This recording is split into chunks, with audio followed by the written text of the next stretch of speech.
que ele é importante para o que vem depois. Na introdução a fatorial, porque depois de fatorial, a gente quer, nessa aula ainda rabiscada, só para vocês terem um entendimento.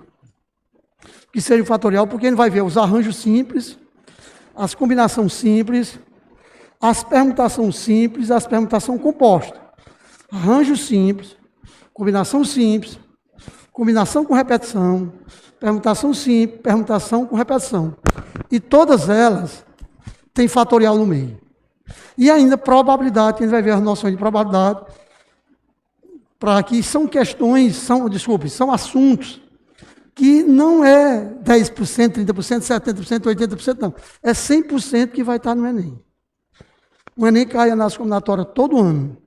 Ou cai arranjo, ou cai combinação, ou cai permutação, ou cai permutação com repetição. Esse ano caiu permutação, caiu combinação, caiu permutação com repetição. Duas questões, uma de réu imposto, com letra, de anagramas, que é tudo isso aqui. E se você fazer um levantamento dos Enem, não há uma prova do Enem, desde quando ele surgiu, que não esteja a parte de análise combinatória. É um dos assuntos mais importantes, mais primordial, mais essencial do Enem. É a parte de análise combinatória, estatística e probabilidade. Razão, proporção, essas coisas caem todo ano, pessoal. Elas são inerentes. E como nós vamos ver arranjo, combinação e permutação, a gente ter noção que é fatorial, porque lá envolve fatorial, para a gente calcular, e probabilidade também, que probabilidade é agregado a muitas questões de análise combinatória. E tem muita gente, às vezes, nem viu o que é fatorial. Mas vamos lá. A gente vai tentar dar da melhor forma possível, aqui devagarzinho. Fatorial. Sendo n um número inteiro maior do que 1. Logo, esse n é um número qualquer. Maior do que 1. Pode ser 2, 3, 4, 5, 6, 7, 8, 9, 10. Qualquer número inteiro maior do que 1. O que é que diz? Define-se o fatorial de n como sendo o produto dos n números naturais consecutivos que vão de n até 1. Ora, o que é que ele diz que é o fatorial de um número? É o produto, começa no número n e vai diminuindo até chegar no. Você vai multiplicar todos os inteiros consecutivos, que começa nele mesmo, no n, e vai até 1. Por exemplo, 5 fatorial vai ser 5. Quem é o outro? 4. Quem é o outro? 3. Quem é o outro? 2 e 1. Até chegar no multiplicar todos eles. Logo, define-se o fatorial de n como sendo o produto dos n números naturais consecutivos, que vão de n, começa nele mesmo, até a unidade. E a gente indica o fatorial de n por, quando você vê assim, n, e um pontozinho de exclamação, a gente diz n fatorial. E esse n é um número maior do que 1. Como é que ele lê isso aqui? N fatorial ou fatorial de n. Por exemplo, se eu botar isso aqui é 4 fatorial ou fatorial de 4. 4 fatorial ou fatorial de quem? De 4. Logo, sendo n um número inteiro maior que 1, define-se o fatorial de n como sendo a multiplicação de todos os números naturais consecutivos que começa nele mesmo, no n que ele der, e vai até a unidade, multiplicando. Logo, a gente lê n fatorial ou fatorial de n. Então, vamos lá. N fatorial. Quem é n fatorial? É n, quem é o próximo? N menos 1. Quem é o próximo? N2. Até ele chegar na unidade. Para todo n maior que 1. Ou seja, quando você pega um n fatorial, você vai botar 2 fatorial. É 2, o outro é 2 menos 1. Parou na unidade. Por exemplo, eu tenho 4. Quem é 4 fatorial? É 4. 4 menos 1. 4 menos 2. 4 menos 3. É 4 menos 1, 4 menos 2, 4 menos 3. Vamos lá. 4 fatorial é 4. Quanto é 4 menos 1? 3. 4 menos 2? 2. 4 menos 3. 1. Parou na unidade. É 4 vezes 3, vezes 2, vezes 1. Que vai dar quanto? 24. Se eu pegar 6 fatorial, quem seria 6 fatorial? É 6. O outro seria 6 menos 1, 6 menos 2, 6 menos 3, 6 menos 4, até 6 menos 5, que vai parar no 1. Ó. Aí seria 6, 6 menos 1, 6, 6 menos 2, 4, 6 menos 3, 3, 6 menos 4, 2, 6 menos 5, 1, parou no 1. Ó. 6 vezes 5, vezes 4, vezes 3, vezes 2, vezes 1. Logo, o que é n fatorial? É n menos 1, n menos 2, até ele parar na unidade. Tá, por exemplo, 2 fatorial é 2, 2 menos 1 é 1, vai dar 2. Ó. 3 fatorial é 3, 3 menos 1 é 2, 3 menos 2 é 1. Ó. 3 vezes 2, vezes 1. Você vai multiplicar todos eles, começando nele mesmo, e vai parar na unidade. E 3 fatorial é 3, vezes 2, vezes 1. Olha a definição, ó. Como sendo o produto dos n números naturais, que vão do n até 1. Por exemplo, 5 fatorial vai do 5 multiplicando até a unidade. Aí é 5, vezes 4, vezes 3, vezes 2, vezes 1. E se eu multiplicar 5 vezes 4, vezes 3, vezes 2, vezes 1, dá 120. Ó. 5 vezes 4, 20. 20 vezes 3, 60. 60 vezes 2 dá 120, vezes 1 dá 120. Quem é 4 fatorial? É 4. Aí o outro é 3, porque é 4 menos 1. 4 menos 2 dá 2, 4 menos 3 dá 1. Logo, 4 vezes 3, vezes 2, vezes 1, que é quem? 24. Se eu pegar 6 fatorial, é 6, é 5, é 4, 3, 2. Isso aqui são números consecutivos, são consecutivos decrescentes. Para cá é crescente. Mas é a multiplicação de números inteiros consecutivos que vão de n até a unidade.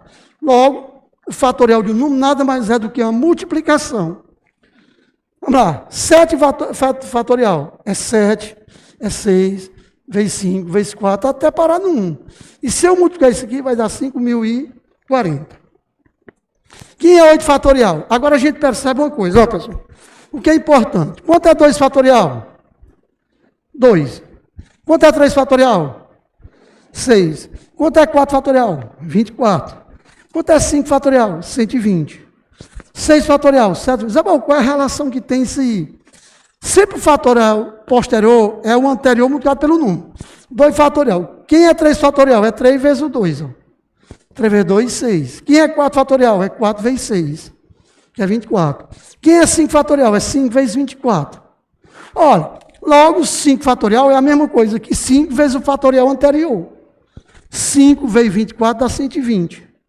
6 vezes 120 dá 720. Logo, se eu pegar 7 fatorial é 7, vezes 6, vezes 5, vezes 4, vezes 3, vezes 2, vezes 1. Logo, 8 fatorial é 8, vezes quem? 7 fator? Não, porque é o anterior. Eu posso parar a extensão. E 8 vezes 7 fatorial, 8 fatorial, 7 fatorial é 5.040. Ó. É 8 vezes 7 fatorial. Mas quem é 7 fatorial? 5.040. E 8 vezes 5.040 dá 40.320. Logo, o que é que a gente conclui? Que a gente pode parar o fatorial aonde a gente quiser. Como assim, Zé Barro? Olha o que acontece. Se eu quero 6 fatorial, eu digo que é 6. Quem é o próximo? 5. Quem é o próximo? Se eu parar, eu coloco fatorial. Olha que coisa interessante. 6 fatorial. Mas quanto é 6 vezes 5? Quanto é 6 vezes 5? 30. 4 fatorial, eu já sei que é 24. E 30 vezes 24 é 3 vezes 24, dá 72. E baixa o zero, 720. Logo, 6 fatorial é 720. Isso é a importância de você pode parar a extensão de um fatorial. Zé, para onde é que eu vou parar? Onde você quiser. Logo, por exemplo, se eu tiver 10 fatorial, eu sei que é 10, o próximo é 9, o próximo é quem? 8. Se eu parar, eu coloco o fatorial. Por que isso serve, Zé Barro? Para a gente simplificar algumas expressões. Agora, vem da definição, pessoal, alguma coisa importante. Esse zero fatorial é uma convenção. Zero fatorial vale 1 e 1 fatorial também vale 1. E lembre que o fatorial nada mais é do que uma multiplicação de números inteiros. O fatorial de um número é a multiplicação de todos os inteiros consecutivos que vão dele mesmo, que é o 5, até 1. Quem é 5 fatorial? É 5 vezes 4, vezes 3, vezes 2, vezes 1. Quem é 10 fatorial? É 10 vezes 9, vezes 8, vezes 7, até parar no 1. Logo, o fatorial de um número nada mais é do que uma multiplicação dos números inteiros e consecutivos que vão de n até 1. Qual a importância disso? A gente simplificar expressões. Ó. Onde a gente vê isso aqui? Vamos resolver essas duas questões aqui. Ó. 0 fatorial é 1 e 1 fatorial é 1. Vamos lá. Eu quero simplificar a expressão. Imagine nós calcular 44 fatorial. Nem eu sei calcular esse número. Porque 44 fatorial é 44 fatorial vezes 43, é 44 vezes 43, vezes 42, até chegar no 1. Imagine nós estar aqui, não tem calculadora que cá, pegar 44 vezes 43, vezes 42, até chegar no 1. Nós ia passar a manhã toda aqui, a noite toda, entrar amanhã, nós não tínhamos calculado esse número ainda. Porque vai dar muito grande. Mas o que é que a gente deve aprender? É simplificar a expressão para mim cancelar alguma coisa. Eu tenho 44 fatorial mais 43 fatorial sobre 42 fatorial. Quanto vale essa expressão? Se você verificar, no denominador tem quanto, pessoal?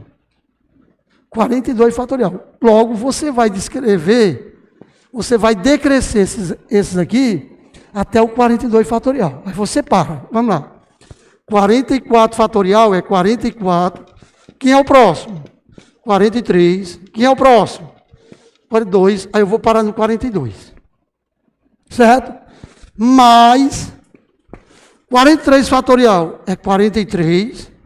Vezes quem? Eu parei. Por que parei, Zé Barro? Porque é conveniente.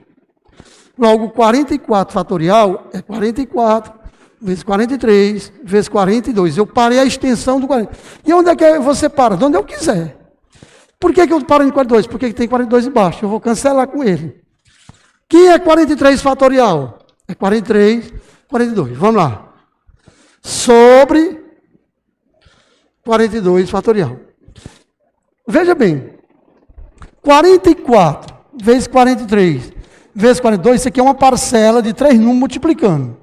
43 vezes 42 é outra parcela de 2 números multiplicando. Logo, essa parcela que tem 44, 43, 42, e essa tem 43, 42, ela tem números comuns. Tem ou não tem? Tem o 43 e o 42, tem aqui e tem aqui. Tem ou não tem? Logo, eu posso botar em evidência. Posso botar o 43, vamos lá. 43 vezes 42 fatorial em evidência. Por que eu posso botar esses dois números em evidência? Porque ele tem nessa parcela e tem nessa. E tudo que é comum a uma parcela, você pode botar em evidência. Por exemplo, se vocês têm assim, ó, AX mais BX. Quem é que é comum, pessoal? Quem é o comum? Não, o X ele pode ficar em evidência. Ó. AX por X sobra o A.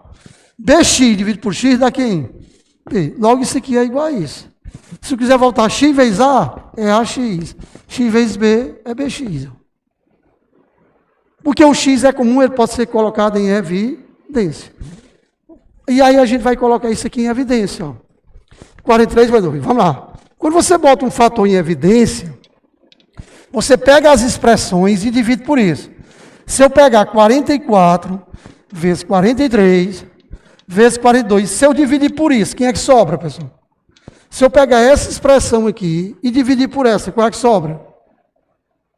Ó, 44 vezes 43 vezes 42 fatorial. Se eu pegar isso aqui, dividir por 43 e 42, quem é que sobra? Pode falar. Sobra quem? E 44. Se eu tenho 44 vezes 43 vezes 42 fatorial, e eu dividir por 43 vezes 42 fatorial, aqui cancela porque é uma multiplicação. Sobra quem? 44. Certo? Mas, se eu pegar 43 vezes 42 fatorial e dividir por isso, Se eu pegar 43 vezes 42 fatorial, dividir por 43 vezes 42, dá quanto, pessoal? Dá quanto? Pode falar, pessoal. 1. Vamos aprender. Se eu dividir qualquer coisa por ela mesma, na matemática, se eu dividir banana por uma banana, dá 1. Se eu dividir x por x, dá 1. 10 por 10 dá 1. 8 por 8 dá 1. Se eu pegar 10 elevado a 5, dividir por 10 elevado a 5, dá 1. Se eu pegar essa expressão e dividir por ela mesma, eu divido a mesma coisa por ela mesma, vai dar 1. Fecha. E aqui nós ficamos com 42 fatorial. Olha. Isso aqui agora eu transformei uma soma numa multiplicação. Quando eu transformo uma soma numa multiplicação, esse 42 vai embora com esse aqui, ó. Fatorial. O que foi que sobrou? 43 vezes 44 mais 1, que é 40. Assim, logo essa expressão toda sendo calculasse ela até o final, vai ser 43 vezes 45. Que vai dar quanto? 43 vezes 45. 5 vezes 3, 15. 5 vezes 4, 20, vai 1, 21. 4 vezes 3, 12, vai 1. 4 vezes 4, 16 e 1 de 17. 5, 3, 9. Isso aqui vai dar 1.935. Logo essa conta todinha, 44 fatorial, mais 43 fatorial por 42, vai dar 1.935. Sabe qual foi que você fez? Desenvolvi o 44 até o 42 fatorial. O 43 eu desenvolvi até o 42. Aí eu parei. Porque no denominador tem 42. E em cima eu fiz aparecer 43, 42. Nessa parcela aqui, no produto desses três termos, tem o 43 e o 42. E aqui também eu tenho o 42, 43 e o 42. O que é comum a duas parcelas, a gente vê lá na educação infantil, que a gente pode colocar em evidência. Tudo que é comum a vários termos de expressão, você pode botar em evidência. Por exemplo, se vocês botarem isso aqui, ó, 8x mais 16x, não, mais 16y, mais 32z. Olha, posso simplificar essa expressão? Posso, pessoal? Posso. Você concorda que 16 é mudo de 8? O 32 é mudo de 8. Logo eu posso botar 8 em evidência. 8x por 8 sobra o x. 16y por 8 vai dar 2y. 32 por 8 vai dar quem? 4z. Logo essa expressão aqui todinha é igual a essa aqui, ó. Se eu pegar 8 vezes x dá 8x, 8 vezes 2 dá 16y, e 8 vezes 4z dá 32z. Logo, quando você tem fator comum, você pode colocar em evidência. Logo, essa conta aqui, eu botei isso aqui em evidência, o 43, 42, peguei essa expressão aqui, ó, dividi por essa. Quando eu pego uma expressão, divido para outra, tiro os que são iguais, sobrou 44. Eu peguei uma expressão, 43 vezes 42, dividi por ela mesma. E toda expressão matemática dividida por ela mesma, corresponde a 1. Aí eu posso cancelar o 42, porque aqui é a multiplicação, aqui está tudo multiplicando. Ó. É 43 vezes 42 vezes 45. E quando está multiplicando, você pode cancelar. Sobrou 43, 44 mais 1, 45.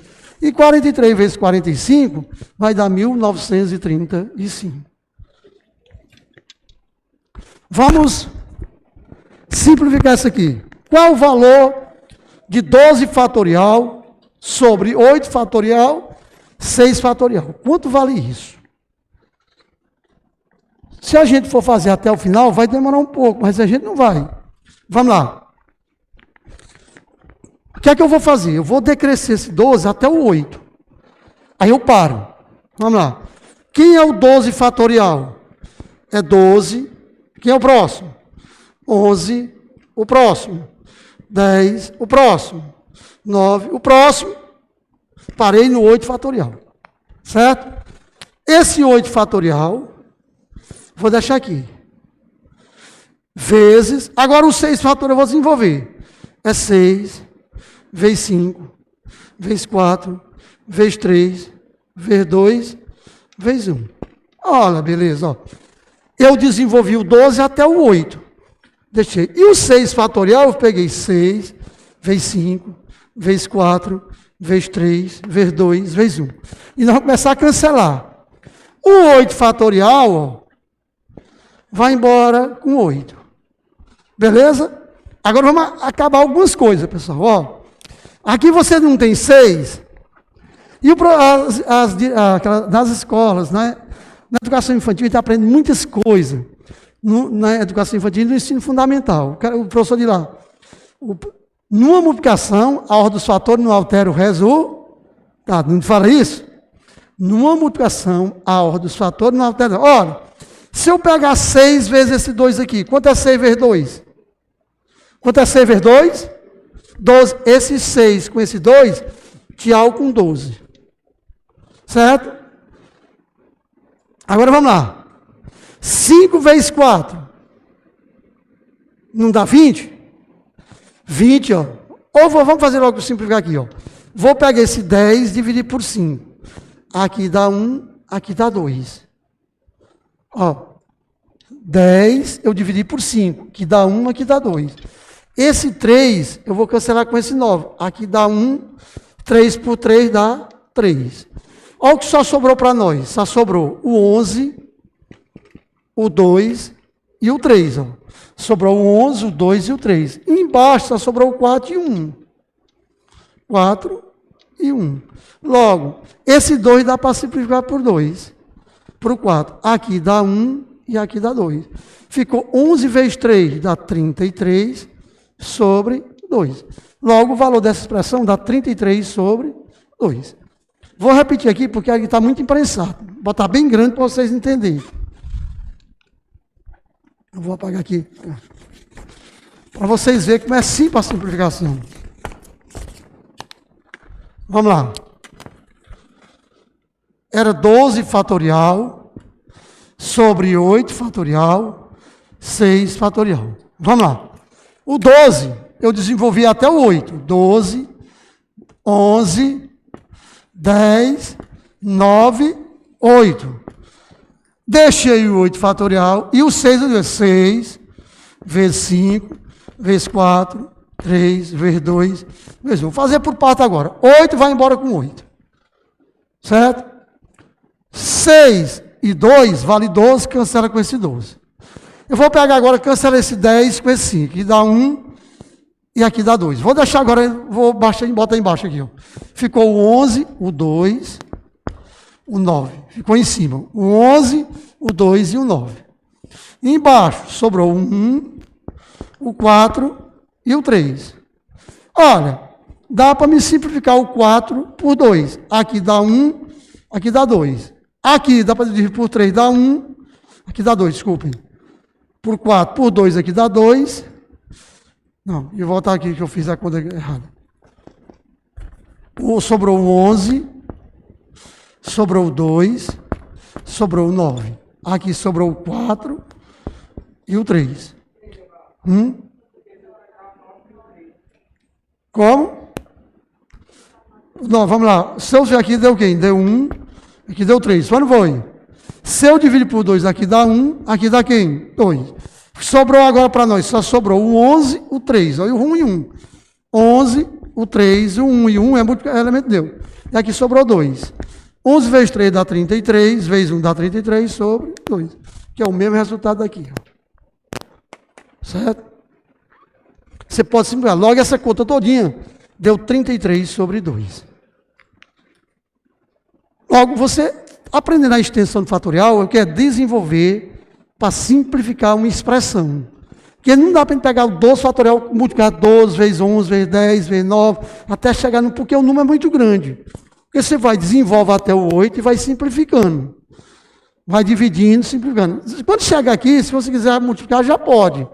Quando chegar aqui, 12, 2, 9, 4 vezes 3, você pode simplificar ou multiplicar. Fica a seu critério.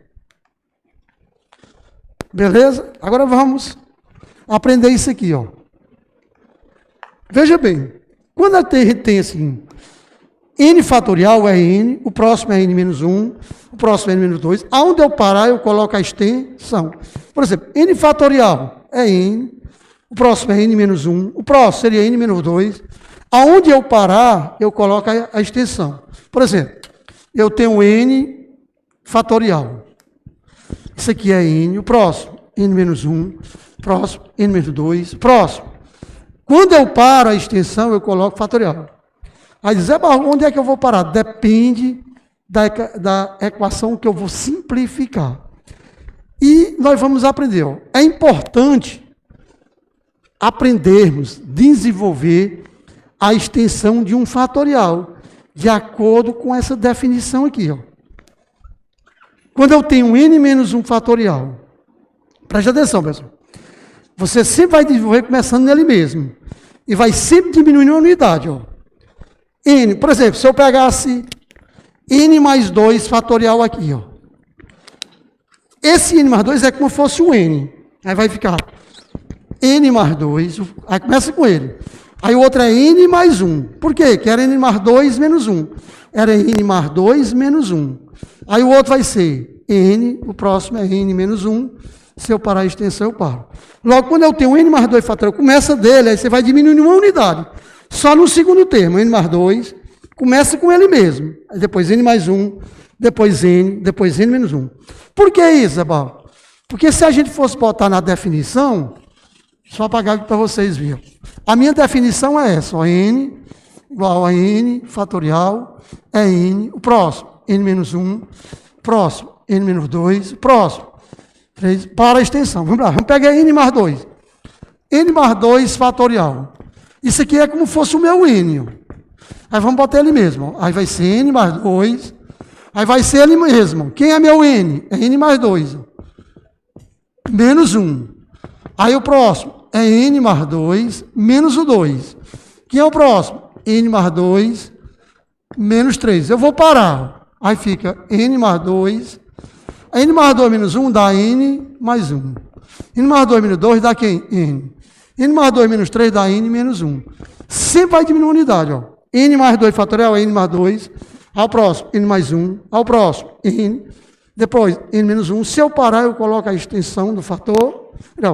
Agora, tomem cuidado com isso. Ó. Só bastante baseado na fator. Se eu pegar assim, se eu botar assim, 2n menos 1 fatorial. Vamos botar aí.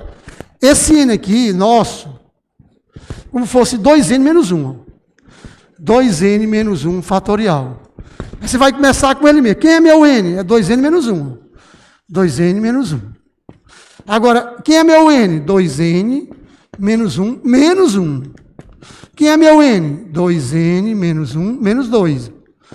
Quem é meu n? 2n menos 1 menos 3. Logo, 2n menos 1 é fatorial, é 2n menos 1.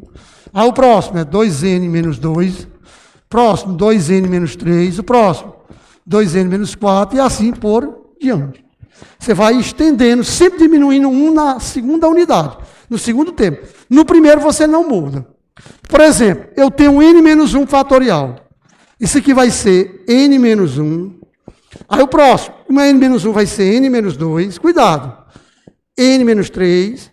Eu vou parar a extensão, coloco fatorial. Agora vamos lá. N mais 2 é n mais 2. Agora vai diminuindo. Ó. Cuidado que quando eu tenho menos 1, eu diminuo para menos 2. Ó. N mais 2 vai ser quem? N mais 1. Agora o próximo é quem? É n. O próximo. Eu vou parar a extensão, eu coloco fatorial. Cuidado, só diminui no segundo. N ao quadrado menos 1 fatorial. É n ao quadrado menos 1. Agora, n ao quadrado menos 2. É n ao quadrado menos 3. Eu vou parar a extensão, eu coloco fatorial. 3n mais 1 fatorial. Isso é 3n mais 1. Quem é o próximo? 3n. Que diminui 1. Agora o outro é 3n menos 1. Vou parar a extensão, eu coloco fatorial. 2n mais 1 é 2n mais 1. O próximo agora é 2n. O próximo, 2n menos 1. Eu vou parar a extensão, eu coloco fatorial. Sempre diminui uma unidade no segundo termo.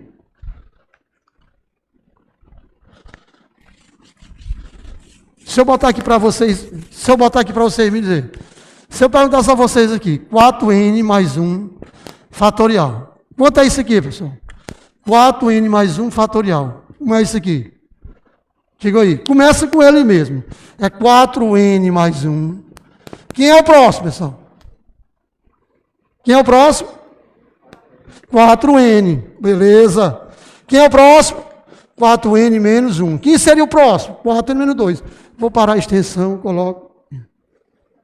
Se eu botasse assim para vocês, 2n mais 2 fatorial.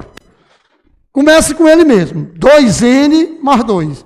Aqui é como se fosse o meu n. Quem é o próximo? Pode falar. 2n mais 1. Quem é o próximo? Como? 2n. Se eu quisesse o próximo, 2n menos 1. Parei a extensão, coloco o fatorial. A gente chama... É importante aprender a desenvolver a extensão de um fatorial. Tudo que ele botar aqui é como se fosse o n. Aí vai só diminuir a unidade. Por exemplo, n mais 2 fatorial. N mais 2 fatorial é n mais 2. Ao próximo, n mais 1. Ao próximo, n menos 1. Parei, eu coloco fatorial. N ao quadrado menos 1 fatorial. N ao quadrado menos 1. N ao quadrado menos 2. N ao quadrado menos 3 fatorial. 3n mais 1 fatorial é 3n mais 1. O próximo é 3n. O outro, 3n menos 1. O próximo, 3n menos 2. Quando eu parar, eu coloco fatorial. 2n mais 1 é 2n mais 1. O próximo é 2n. 2n menos 1. E eu paro a extensão. Feito isso, eu vou botar algumas questões para a gente resolver aqui. Para a gente aplicar essa definição.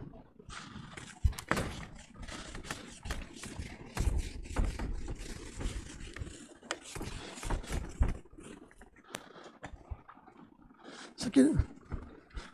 Ó, ele está me dizendo isso aqui. A solução dessa equação. Como ele pede a solução da equação, ele quer saber o valor de n. E quando eu tenho uma equação fatorial, nós temos que, baseado na extensão, tirar o fatorial do meio, para nós resolver a equação. Vamos lá, vou botar ela bem aqui para a gente resolver. Vamos lá. Eu tenho a equação n mais 2 fatorial vezes n menos 1 fatorial sobre, isso aqui é uma multiplicação, n mais 1 fatorial vezes n fatorial, isso é igual a 6 sobre 5. Isso aqui é uma equação. Só que é uma equação envolvendo fatorial. Certo? Ele quer saber o valor de n. A solução dessa equação é, quanto vale o n? Vamos lá. O que é que você faz? Esse n mais 2, você concorda que ele é maior do que n mais 1, é ou não é? Você vai desenvolver esse n mais 2 até o n mais 1. Vamos lá. N mais 2. Quem é o próximo? N mais 1. Vou parar, ó. E esse n menos 1, eu vou deixar ele aqui, ó. 1 fatorial. Qual foi que você fez? Só decresceu esse n mais 2 até o n mais 1. Eu parei, n mais 2. N mais 2 fatorial, n mais 2, o próximo aqui, n mais 1. Vamos lá. Embaixo, esse n mais 1 eu vou deixar.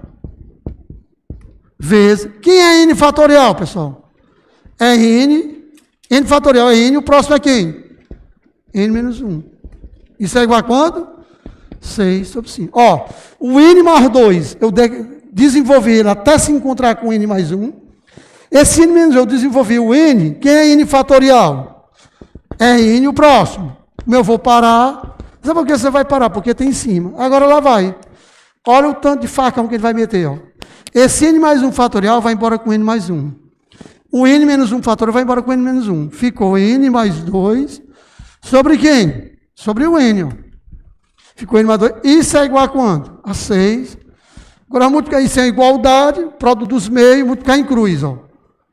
Fazer o cruz creto. 6 vezes n é igual a 5 vezes quem? N mais 2.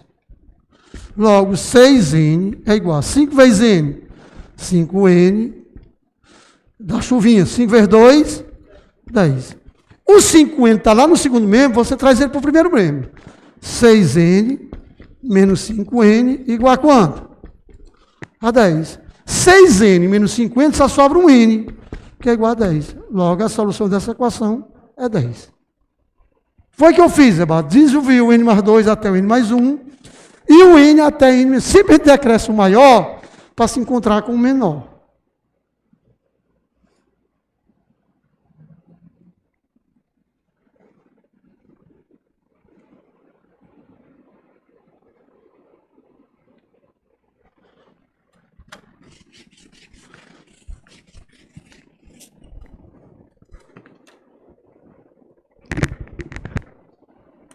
Agora, se eu botasse assim para vocês.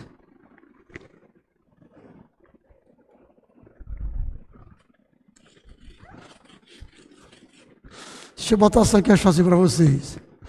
2 vezes 4, vezes 6, vezes 8, vezes 10, vezes 12, vezes reticência, vezes 50. Eu digo que o meu n é igual a esse produto. Deixa eu botar aqui. Isso é igual 2 elevado a 20 vezes 50 fatorial. Letra B. Isso é 2 elevado a 25 vezes 40 fatorial. Isso é 2 elevado a 30 vezes 50 fatorial. Isso é 2 elevado a 25 vezes 50 fatorial. Quanto vale esse produto aqui? Ó? Quanto é que vale? 2 vezes 4, vezes 6, vezes 8, vezes 10, vezes 12, vezes 14, vezes... A multiplicação dos números pares, deixa eu botar bem aqui também. 48 vezes 50. Quanto vale o produto dos números pares, do 2 até os 50? Quanto é que vale essa multiplicação? Está dentro dessas alternativas aqui. Quanto vale 2 vezes 4, vezes 6, vezes 8, vezes 10, vezes 12, vezes 14, vezes 16, vezes 18, vezes 20, vezes 22, vezes 24, vezes 26, vezes 28, multiplicar até os 50. Quanto vale esse produto aí dos números? Tem dos pares, também tem dos ímpares.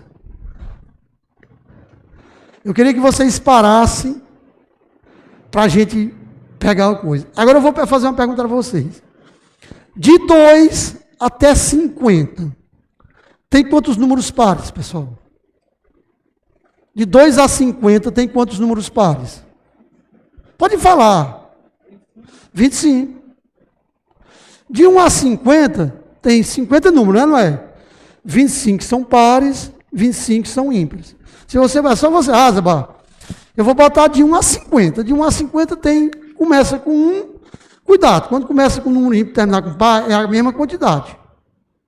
Agora, se tu começar no número par e terminar no par, tem mais. Por exemplo, se eu botar vocês aqui. Se você botar assim, 2, 3, 4, 5, 6, 7, 8. Tu começou no número 2, num par, e terminou no par, tem mais par do que ímpar. Agora, se tu começar no número par e terminar no ímpar, a quantidade é igual. Aqui, ó, 1, 2, 3, 4, só tem 3 ímpar. Por quê? Porque começou num par e terminou num par. Aqui começou num par, se eu botar de 1 a 50, 1 vezes 2, vezes 3, vezes 4, vezes 5, você concorda, de 1 a 50 tem 25 números pares e 25 ímpares. Vamos dar o pulo do gato? Quanto é que vale esse produto aqui? Quanto é que vale essa multiplicação aí? Qual a alternativa disso aí?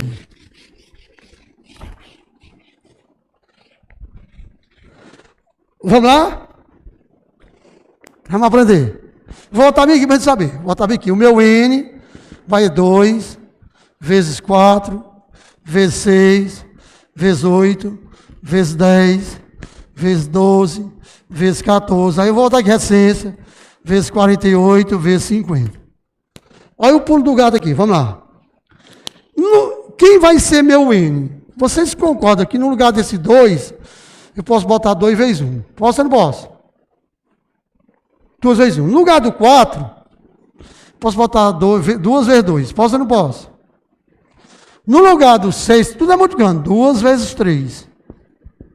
Vezes. No lugar do 8, eu posso botar 2 vezes 4. No lugar do 10, tudo multiplicando. Posso botar 2 vezes 5. No lugar do 12, eu posso botar 2 vezes 6. No lugar do 14, eu posso botar 2 vezes 7. Recente, que eu posso botar 2 vezes 24. E aqui eu posso botar 2 vezes 50. Agora vamos lá, pessoal.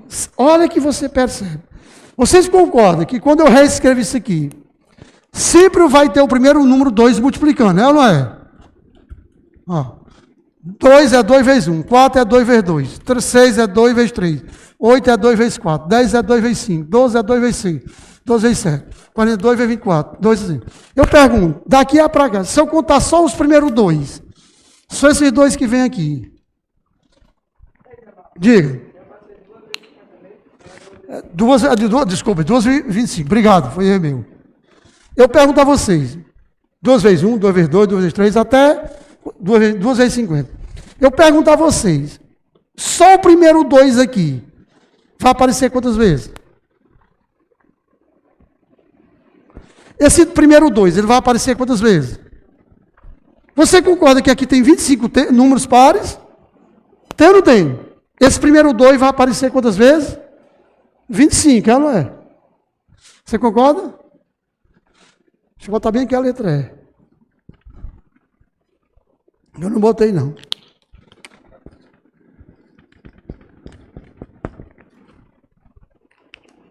Alguma dúvida, pessoal? Esse 2 aqui, multiplicando, esse primeiro 2 aparece quantas vezes, pessoal? Esse primeiro 2. Quantas vezes ele vai aparecer? Pode falar. Pessoal, eu não tenho 2, 4, 6, 8, 10, até os 50. Quantos números pares tem aqui? Todo número par eu posso escrever como sendo um 2, multiplicando outro valor, não é? 50 eu botei 2 vezes 25, 42 vezes 24, 14, aqui o 46 era 2 vezes 23. Eu pergunto, quantos 2 vai aparecer aqui, esse primeiro 2? Pode falar. Quantas vezes? 25 vezes. Por quê? O N, esse primeiro 2 vai ser 2 elevado a 25, porque é 2 vezes 2 vezes 2, 25 vezes.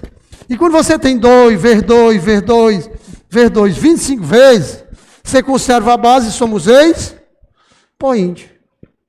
Logo, e agora ficou, esse 2 apareceu 25 vezes, multiplicando. E quando você multiplica um número de o mesmo valor várias vezes, ele é uma potência. 2 vezes 2, 25 vezes, é 2 elevado a 25. É que quando pegar o 3, 3, 3, 3, 6 vezes. Isso aqui é a mesma coisa de 3 elevado a 6. Agora vamos lá, ficou. Agora, olha para o segundo. Foi que ficou isso aqui, pessoal. Ficou o 1, o outro 2, o outro 3, o 4, o 5, até aqui, o 25. Ficou aqui, ó. 1, vezes 2, vezes 3, vezes 4, vezes 5, vezes 6, vezes... Até quem? 25. Olha. 2 elevado a 25. E 1 vezes 2, vezes 3, vezes 4, vezes 5. Do 25 até 1, isso nada mais é do que 25 fatorial. Esse produto aqui significa 25 fatorial. Logo, a resposta seria quem? Letra E. Isso é um toque para você aprender um fatorial.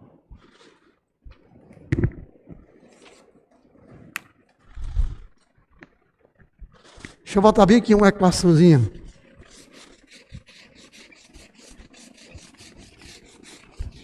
E na próxima vai ver arranjo.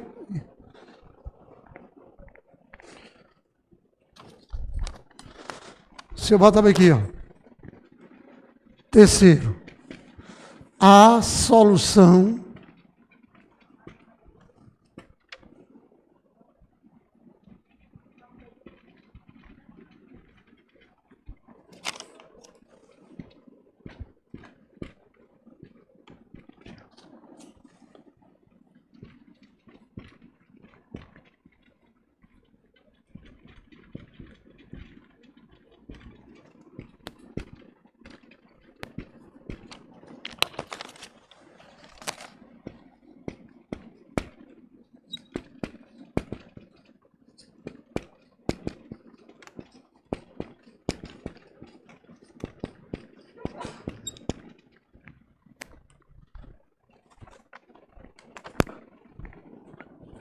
Aí, pessoal, eu quero que vocês me digam qual a solução dessa equação aí, ó. Quer saber o valor de n que satisfaz essa equação aí. Quem é a solução? Quem é o valor de n? Que n mais 1 fatorial, menos 2n fatorial, menos 2 vezes o n fatorial, é igual a 6 vezes n menos 1 fatorial. Qual é o valor de n que nos satisfaz essa equação aí?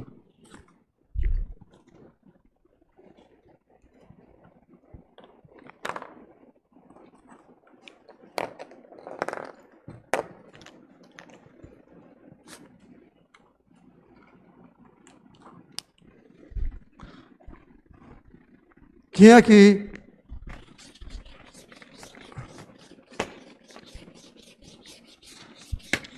Muita gente acredita que está tendo dificuldade, porque nunca viu isso aqui. Muita gente não vê fatorial. Muita gente já parou de estudar. Faz tempo. Até os alunos do ensino médio ainda têm dificuldade com isso aí. Mas é bom ele aprender, porque ele vai ver arranjo, combinação, tudo de volta. Ele está dizendo aqui, a solução da equação é, ó, vocês estão vendo que isso aqui é a equação fatorial que tem fatorial no meio. E eu só posso resolver essa equação quando eu tirar esse fatorial do meio. Como é que eu vou tirar esse fatorial do meio? Eu tenho n mais 1, menos 2n fatorial, igual a 6, n menos 1 fatorial. Eu pergunto a vocês, quem é o menor fatorial que tem aí? Qual o menor? Esse n menos 1 fatorial. Para qualquer n, esse aqui é menor do que esse, que é menor do que esse. O que é que você faz? Como eu tenho que tirar esse fatorial do meio, eu vou decrescer esse e esse até o n menos 1. Porque se eu botar ele até o n menos 1, eu posso botar ele em evidência, eu vou transformar essa subtração numa multiplicação. Vamos tirar o n menos 1 fatorial do meio. Eu tenho que tirar esse n menos 1 fatorial do meio. Tirar esse fatorial do meio na equação. Vamos lá. O que é que eu vou fazer? Vou decrescer esse rapaz aqui até o n menos 1. Vamos lá. Só esse aqui, ó. N mais 1 fatorial é n mais 1. O próximo é quem, pessoal? N. O próximo é n menos 1. Vou parar a extensão. Esse aqui, n mais 1 fatorial. N mais 1 fatorial é n menos 1. Menos 2. Quem é n fatorial? É n. O próximo é n menos 1 fatorial. Eu vou parar. Isso é igual a 6, n menos 1 fatorial. Foi o que eu fiz. Esse n mais 1 fatorial. Só essa questãozinha. N mais 1 fatorial, vezes n menos 1. Aí eu paro. Quem é n fatorial? É n, o próximo n menos 1. E aqui 6, n menos 1 fatorial. Se você verificar, esse rapazinho aqui eu decresci até o n menos 1. Esse n até n menos 1. E esse aqui até já tinha n menos 1. Eu posso botar ele em evidência para cancelar. Eu pergunto, aqui no primeiro membro, nesse termo aqui, ó, nessa subtração, eu tenho um fator comum, é o n e o n menos 1. Está nesse termo e está aqui. E o que está em dois termos de uma equação, pode ser colocado em evidência. Eu vou botar o n vezes o n menos 1 fatorial em evidência. Aí vamos abrir isso aqui, ó. Se eu pegar essa equação aqui, ó, n mais 1, n menos 1 fatorial, dividir por essa equação, dividir por essa, quem é que sobra, pessoal? Isso aqui tudinho dividido por isso, quem é que sobra? Ó, tira os que for igual, n, sobra quem? N mais 1. Coloca o sinal de menos, porque aqui é negativo. Essa expressão, se eu dividir por essa, eu tiro o n e tiro o n menos 1. Sobra quem? O 2. Igual a 6, n menos 1 fatorial. Ora, esse valor agora vai ficar vendo aqui, n vezes n menos 1 fatorial. Aqui vai ficar n mais 1 menos 2, vai dar n menos 1. Ó. Eu tenho n mais 1 menos 2, vai dar mais 1 menos 2, vai dar menos 1.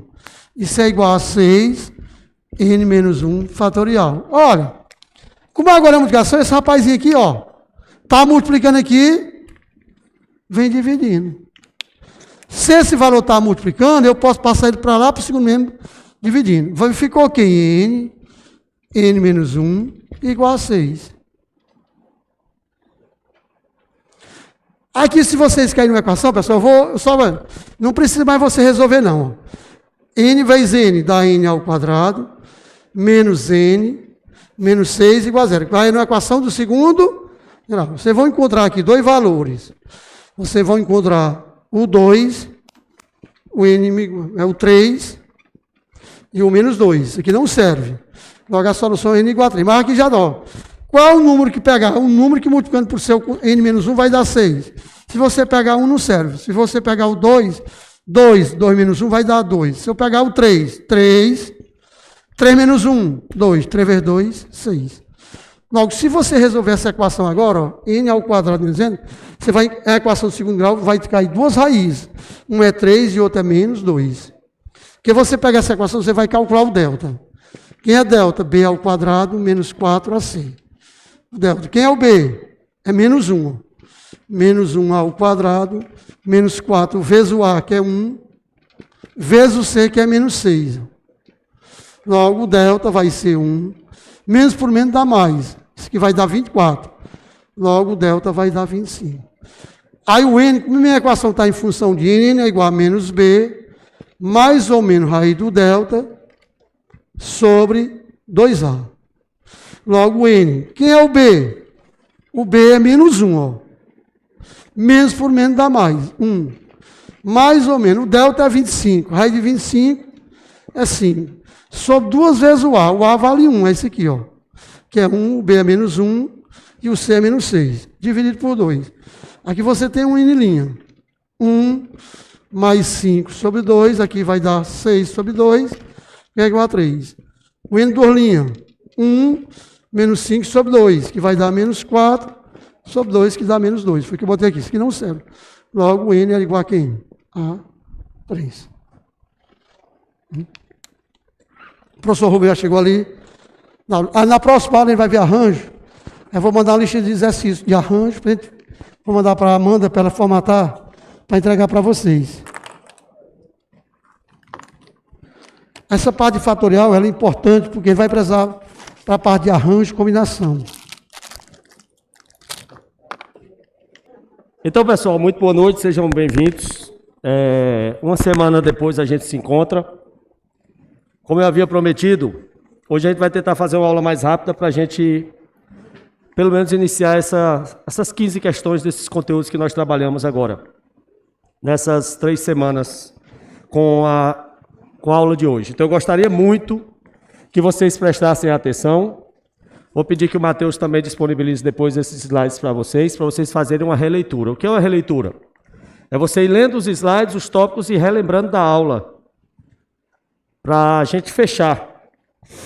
E guardem esses slides. Deixa aí o celular de vocês, para quando estiver mais próximo do Enem, vocês poderem também fazer uma releitura e ir lembrando, pelo menos, o que vocês puderem sobre a aula. Então, vamos nessa. Paramos semana passada na Revolução Francesa. Só lembrando que ela começou em 1789 e 10 anos depois, os girondinos, a alta burguesia, após 4 anos de diretório, entre 1795 e 1799, levou ao poder Napoleão Bonaparte. História é uma sequência.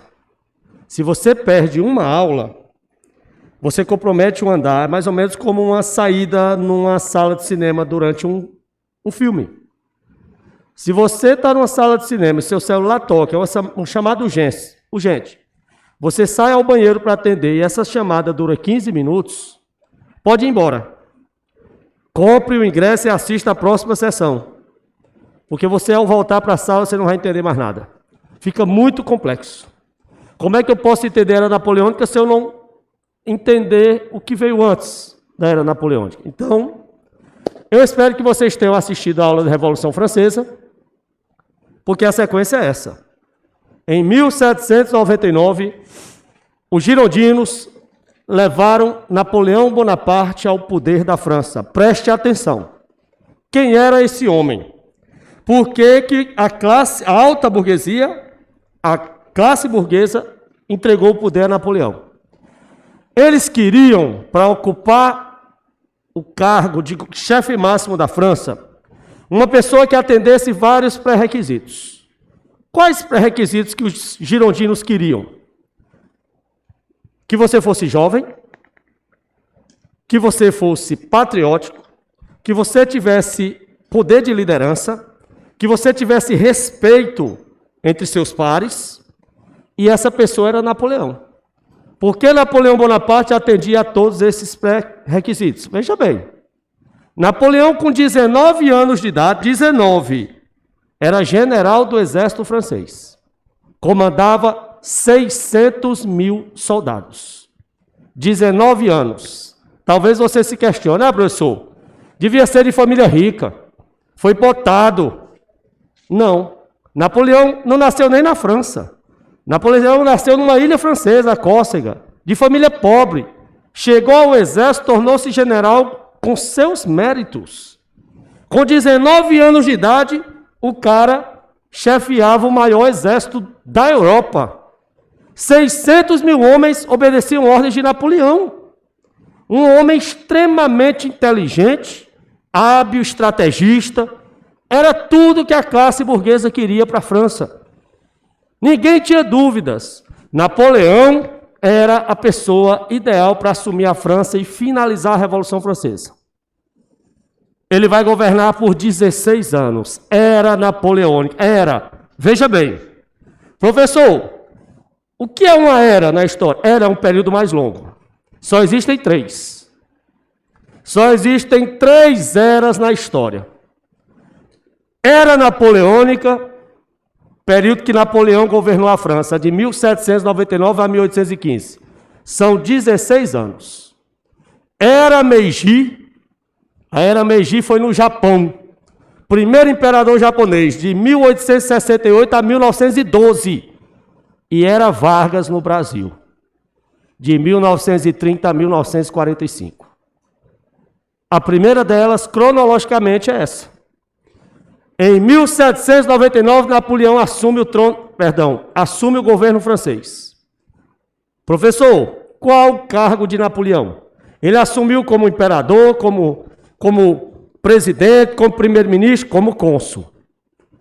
Primeiro período da história de Napoleão, comandando a França, era o consulado. Preste atenção. Durante os 5 primeiros... Você precisa saber disso, porque tem questões que cobram sobre o consulado e tem questões que cobram sobre o império, que é quando Napoleão se torna imperador a partir de 1804. Então, a era napoleônica ela é dividida em 2 momentos. Consulado, de 1799 a 1804, e império, quando ele se torna imperador de 1804 a 1815. Professor, só me explique uma coisa. Se você disse que Napoleão era tão preparado, por que a burguesia não já nomeou ele imperador? De cara, imperador, Napoleão. Veja bem, Napoleão era um grande general, jovem, inteligente, hábil, estrategista, dinâmico, respeitado. Só tem uma questão. Ele nunca foi político. Ele era general. Ele chefiava tropas, ele nunca chefiou país. Qual era o medo da classe burguesa? Se nós nomearmos Napoleão imperador imediatamente, e ele meter os pés pelas mãos, e ele não mostrar habilidade na política, nós vamos ter que fazer um novo processo revolucionário para derrubá-lo. Porque imperador não sai mais não. Então nós não vamos nomear ele imperador. A princípio nós vamos nomear ele cônsul. Porque cônsul, se ele der errado, a gente tira. Cônsul é uma experiência. Vamos fazer uma experiência com ele. Por isso que os 5 primeiros anos são chamados de consulado. É muito simples, pessoal. Vamos lá? Quando eu cheguei formado em Picos, em janeiro de 2001, procurei a Ana Maria no São Lucas, ela diz, Rubens, vou fazer uma experiência com você. Minhas aulas começam dia 2 de fevereiro e eu vou experimentar você durante os 3 primeiros meses. Se der certo, eu ficho a sua carteira. Ela fez certo. A maioria dos patrões fazem isso, Matusalém, experiência. Eu não posso chamar você hoje e fichar a sua carteira amanhã. Pode ser que eu me arrependa daqui a uma semana. Eu preciso lhe observar. A Ana Maria me chamou, me deu 2 turmas de 7º ano, dia 2 de fevereiro de 2001. Com 1 mês ela pediu minha carteira. Já vou fichar a sua carteira. Ana Maria, você pedia 3 meses, não precisa mais. Traga a sua carteira que eu já vou fichar. Às vezes não precisa tanto tempo, claro. Às vezes você precisa de mais tempo. É o que ocorreu com Napoleão. Vamos fazer uma experiência com ele, cônsul. Napoleão foi nomeado, o primeiro posto dele foi cônsul. Pessoal, como cônsul, Napoleão foi perfeito. É como eu disse, a gente tem que observar. Ele era general. Ele nunca governou um país, ele governava tropas. E às vezes você mudando de lugar, deslocando o cara para outra coisa, ele não sabe fazer direito. Eu vou dar exemplo, atletas. Michael Jordan foi o maior jogador de basquete da história de todos os tempos. Quando ele aposentou do basquete, ele foi convidado para assinar um contrato milionário para jogar beisebol. Muito mais fácil. No basquete é mais dinâmico, ele já estava mais velho, tinha que correr, cansar. Beisebol era só pegar um taco e rebater as bolas. Foi um fracasso. Tanto é que o clube não renovou o contrato dele. Tá vendo? O maior atleta de basquete de todos os tempos foi um desastre no beisebol. Mudaram de ambiente, mudaram de esporte. Querem outro exemplo? Falcão, jogador de futsal. O maior jogador de futebol de salão do mundo de todos os tempos. Brasileiro. Falcão era tão bom jogador, ele impressionava, que o presidente do São Paulo, o clube de futebol de campo, chamou ele. Quer fazer uma experiência no campo, no gramado? Quer sair das quadras? Assina um contrato aqui, com um salário muito mais alto, porque o futebol de campo ele é muito mais bem visto do que o futebol de salão. Falcão fechou um contrato, abandonou as quadras e veio para o campo. E foi um desastre. Por quê? São outras dimensões, é outro piso, é outra bola, é outra quantidade de jogadores em campo, é outra posição e deu tudo errado. Então, é necessário fazer com Napoleão uma experiência. E Napoleão mostrou uma desenvoltura incrível. Como cônsul, Napoleão criou o Banco da França. A França não tinha banco. A França não tinha moeda própria. A França usava a moeda da Inglaterra, a libra esterlina. Em 1800, ele criou o Banco da França e criou a primeira moeda da França, o franco. Franco. 1800. Você sabe até quando essa moeda existiu na França? Vocês sabiam que ela foi a única moeda da história da França? Ela existiu de 1800 até 1999. E sabe por que ela saiu de circulação? Porque adotaram o euro. Em 99, a União Europeia resolveu criar uma moeda conjunta. Não foi só a França que abandonou sua moeda.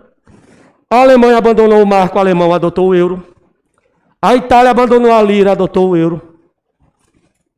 E a França abandonou o franco e adotou o euro. 199 anos, a mesma moeda, a que Napoleão criou. Olhe como esse cara era muito bom. Criou o Banco da França, criou o franco. Próximo passo. Desde a criação da Constituição Civil do Clero, que Luís XVI teve que assinar, a igreja rompeu. O Papa nunca mais veio à França. E o povo francês era doente pela igreja católica. O que é que Napoleão fez? Foi até Roma. Foi até Roma fazer as pazes com o Papa.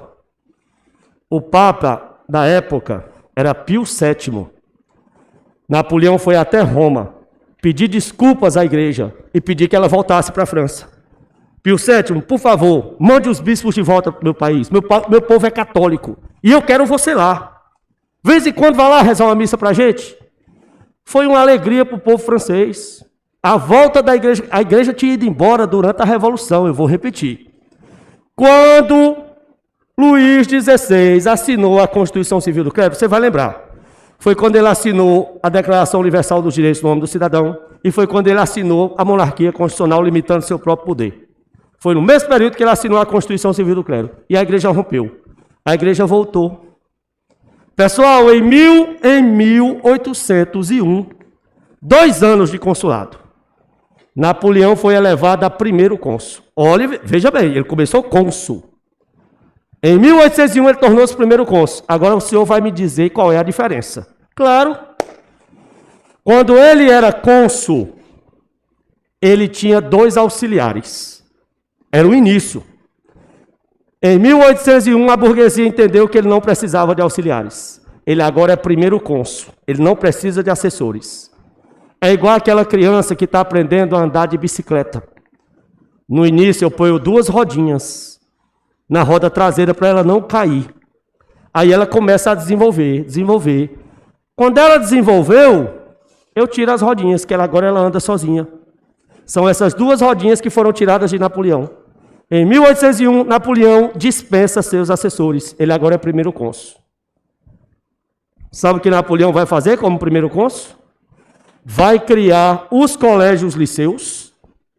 Professor, o que são colégios liceus? Academias militares, para formar oficiais do exército francês. Virou uma febre no mundo. Todo o país começou a criar academia militar. Depois, inclusive o Brasil. Quando Dom João VI chegou no Brasil, a vinda da família real em 1808, ele fundou a Academia Militar. Ela existe até hoje, Academia Militar das Agulhas Negras, a AMAN, lá no Rio de Janeiro. Tem uma prova de admissão, vocês jovens sabem, a SPSEX. Sabe por que Dom João criou? Dom João criou porque na Espanha foi criado, na Inglaterra foi criado, nos Estados Unidos foi criado. Todo mundo começou a criar academias militares a partir de Napoleão. Essas academias militares francesas eram chamadas de colégios liceus. Sabe o que mais ele fez quando era primeiro cônsul? Criou o Código Civil Napoleônico, em 1804. A base do direito privado na França. Qual a função do Código Civil Napoleônico? Garantir a propriedade privada. Garantir que ninguém pode se apropriar do que não é seu. Garantir que o que é seu é inviolável. Eu vou dar exemplo do que é propriedade privada. O Brasil usa, no seu Código Civil, parte do Código Civil Napoleônico. Guarde esse termo. Propriedade privada. Garantia da propriedade privada. É a cerne do Código Civil Napoleônico. Eu vou dar exemplo. Se eu tiver 10 casas em Picos, eu só moro numa. Eu só preciso de um teto. Mas eu comprei outras 9 e estão tudo fechadas. Alguém tem direito de invadir e morar porque eu não estou lá? Não. São minhas. Eu comprei. Ah, mas não tem um movimento do sem teto aí? Aquele bolo lá em São Paulo não vive invadindo? Chama a polícia para botar para fora. Ninguém tem direito a ocupar um espaço que não lhe pertence. É minha propriedade. Se eu tiver 10 carros dentro da minha casa e você andar a pé, o problema é seu. Cristiano Ronaldo tem 15. Cristiano Ronaldo tem 15 carros de luxo em sua garagem, em sua mansão. Ele comprou todas com seu mérito. Todos aqueles carros. Ninguém tem direito de invadir. É porque eu não tenho um carro, eu tenho direito de ocupar. Não. É propriedade dele. Isso é garantido por Napoleão. Fazendas. Se eu comprei uma fazenda no Geminiano e eu deixei ela lá trancadinha, eu fechei a porteira e não piso nem lá, mas ela é minha. Ninguém tem direito de ocupar fazenda, nenhuma propriedade de ninguém. Meu carro anda quem eu quero. Quem eu quiser dar carona, anda no meu carro. Minha casa entra quem eu autorizar. Isso tudo está no Código Civil. Propriedade privada. Aliás, em minha casa, só existem algumas formas de se entrar sem minha autorização. Mas a lei é formada de direito, ele sabe. Primeiro, com mandato judicial. A polícia entra a qualquer momento, desde que tenha um mandato do juiz. Inclusive, ela adora entrar de madrugada, né? Para pegar você acordando. Segundo, qual é a segunda forma que você pode entrar em minha casa? Catástrofe. Se minha casa estiver incendiando, qualquer um pode quebrar a porta e invadir para me libertar, para tirar minha família. Ou alagamento, que é outra catástrofe. Terceiro, flagrante delito. Se eu cometo um crime e corro para minha casa, a polícia pode invadir ela atrás de mim. E de outro modo ninguém entra. Só com minha autorização, porque ela é minha propriedade. Isso tudo está no Código Civil Napoleônico. Propriedade privada. Quando ele fez isso, ele agradou a quem? A classe burguesa, os ricos, porque garantiu que o patrimônio dos ricos não podia ser mexido. Ok? Pessoal, Napoleão estava tão bem que em 1804 ele é elevado a cônsul vitalício. Vão olhando a evolução. Cônsul, primeiro cônsul vitalício. Qual é a diferença, professor? Eu já sei, ó. Cônsul é porque ele tinha 2 auxiliares. Primeiro cônsul, em 1801, é porque agora ele dispensa os 2 auxiliares. Ele governa só. E qual é a diferença de primeiro cônsul, que ele agora é cônsul vitalício, em 1804? Todo mundo sabe que vitalício é para o resto da vida. E ele ainda tinha uma prerrogativa. O que é prerrogativa? Um direito. Nomear o seu sucessor. Napoleão poderia deixar em registro, em ata, que ele queria que sucedesse caso ele morresse. Professor, então, se ele agora governa até morrer, se é cônsul vitalício, pode tornar-se imperador. O imperador não é até morrer? É justamente o que vai ser feito no mesmo ano. Ainda em 1804, ele é aclamado imperador de Roma, da França, com o título de Napoleão I. Cônsul, primeiro cônsul vitalício e imperador. Tudo isso em 5 anos. Em 1804, a França tem um novo imperador, Napoleão. Vai começar agora o quê? O império. Acabou o consulado. Não esqueça o que ele fez durante o consulado. Criou o Banco da França, criou a moeda francesa, o franco, reatou relações com a igreja, criou o Código Civil Napoleônico. Agora vamos para o império. Vamos lá. Tomara, Mateus, que me ajude aqui.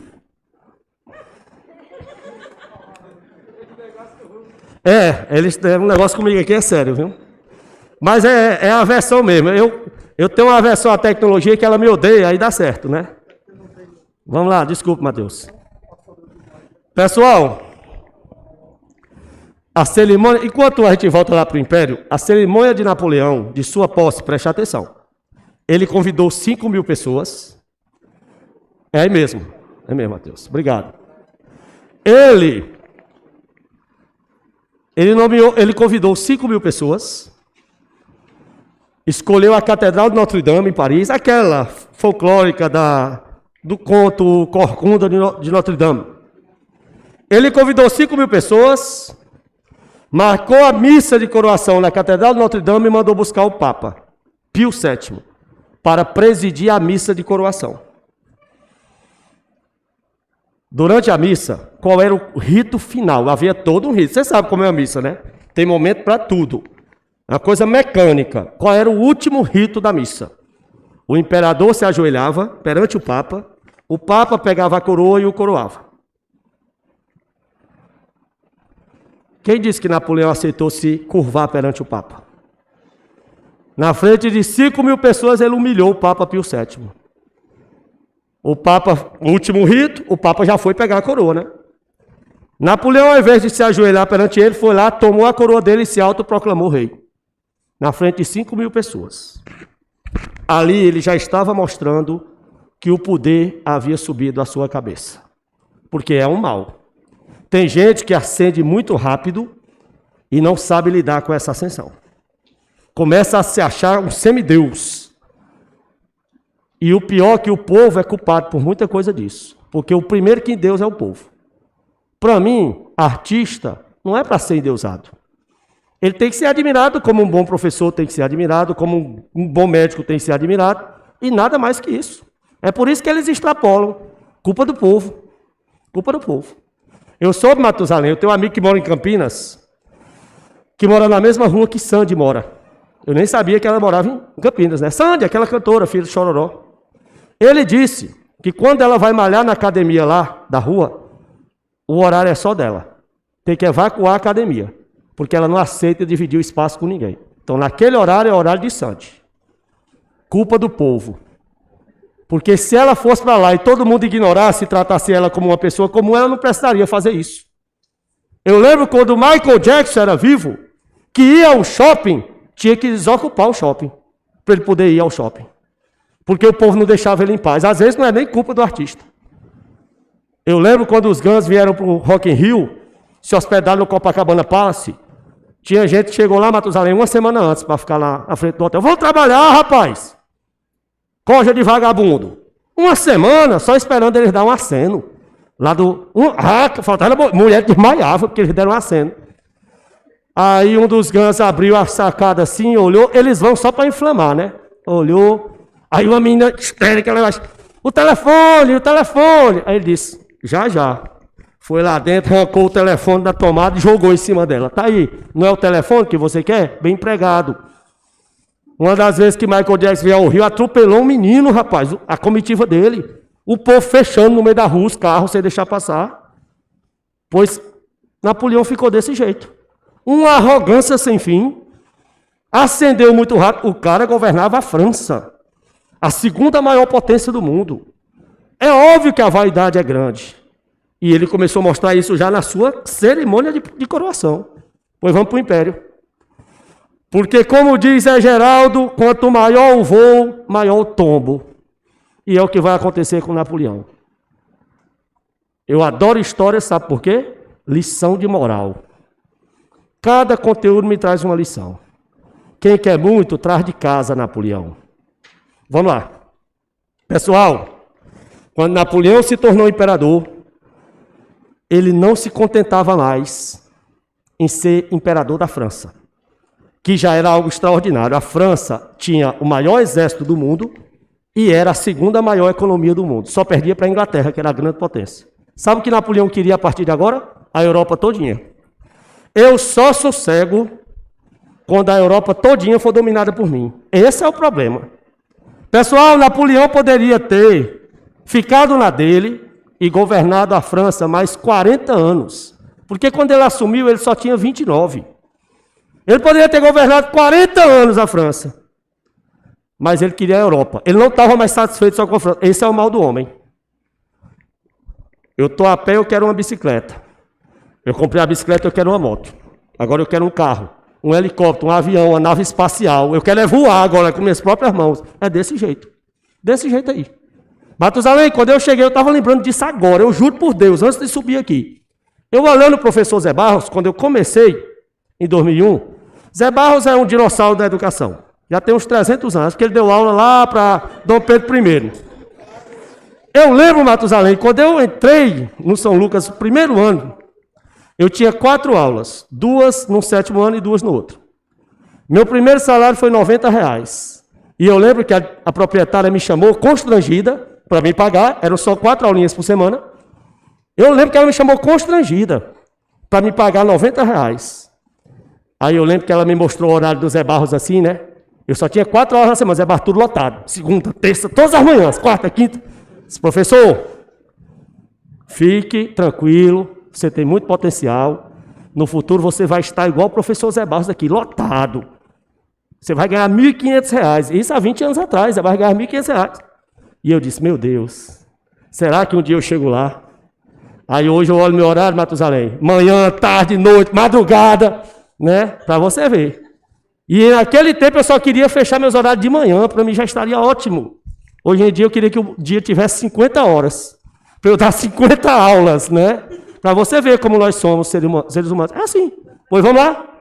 Ao tornar-se imperador, Napoleão I inicia seu projeto imperialista. O que é imperialismo? Expansionista. Eu quero mais. Em 1815, na verdade, em 1805, aí vamos fazer uma correção de data. Em 1805, ele idealizou o bloqueio, mas ele só foi assinado em 1806, que fique bem claro. Em 1806, o bloqueio continental foi oficialmente assinado contra a Inglaterra. Eu vou explicar. Preste atenção, por favor. Napoleão, em 1804, assume o trono, projeta dominar toda a Europa, só que ele olha para a Inglaterra e vê ali seu grande obstáculo. A grande pedra no seu sapato. Eu explico por quê. Por que que Napoleão sabia que seu grande obstáculo era a Inglaterra? Napoleão governava a segunda potência econômica do mundo, a França, porque a primeira era a Inglaterra. Então ele já sabia que economicamente a Inglaterra era mais rica. Segundo, Napoleão tinha o maior exército da Europa, 600 mil homens, mas a Inglaterra tinha a maior marinha da Europa. E a Inglaterra é uma ilha. Como é que eu invado uma ilha, Matusalém, que tem a melhor marinha protegendo? Então Napoleão sabia que a Inglaterra daria trabalho. E ele foi muito inteligente. Em 1806, ele teve uma ideia brilhante. Em 1805 ele teve uma ideia. Em 1806 ele assinou. Bloqueio continental contra a Inglaterra. É o seguinte, vocês sabem disso. A partir de agora, Nenhum país da Europa comercializa com a Inglaterra. Nem compra e nem vende. Qual era a ideia de Napoleão? Isolar a Inglaterra e destruir a economia do país. Porque a economia da Inglaterra sendo destruída, ele invadiria facilmente e dominaria o país. Porque a economia, pessoal, é a espinha dorsal de um país. Se a economia vai bem, todo o resto vai bem. Se a economia vai mal, todo o resto vai mal. Não é só de um país. É de uma empresa, é de uma pessoa. Eu sou assim. Se eu tiver dinheiro, se tiver dinheiro no bolso ou na conta, eu estou a pessoa mais feliz do mundo. Vocês estão vendo não que eu estou feliz hoje? É porque Gil Paraibano me pagou hoje, Matusalém. Estou feliz. Se ele não tivesse pago, eu vinha para cá xingando vocês. Quando você está com dinheiro no bolso, pode bater em sua cara, lhe beliscar. Não, está tudo tranquilo, não, está perdoado. Se você não está com dinheiro no bolso, qualquer coisa você se chateia. Não tem coisa pior do que liseira. A economia é a espinha dorsal. Ah, professor, dá para viver de amor? Dá não. Um amor não resiste à falta de dinheiro, pessoal. Amor sem um restaurante, sem um shopping center, amor sem uma festa, não.